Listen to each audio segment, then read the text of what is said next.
Здравейте. Значи, сега ще направим. Нека да свете за ресистната така.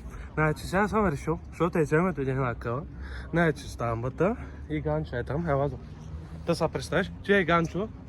Значи, това е Ганчо, стамбата. Аз ще бъда с колелото. Ще се заселя от стената. Поне има към 500 метра разстояние. Те ще седят и тук, къде сме сега тримата. Аз оттам до тук ще ги тествам. Те ще тестват какво доверие имат към мен. Дали ще ги газя или ще спра. Очаквайте, сега ще го направим. От режисни кадъри.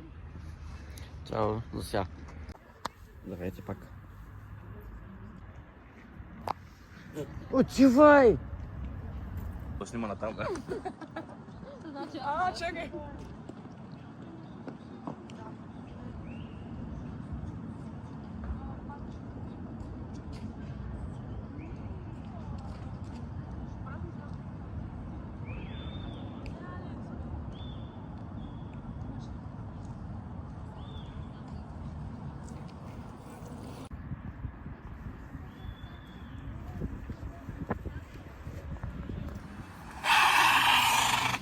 Раз.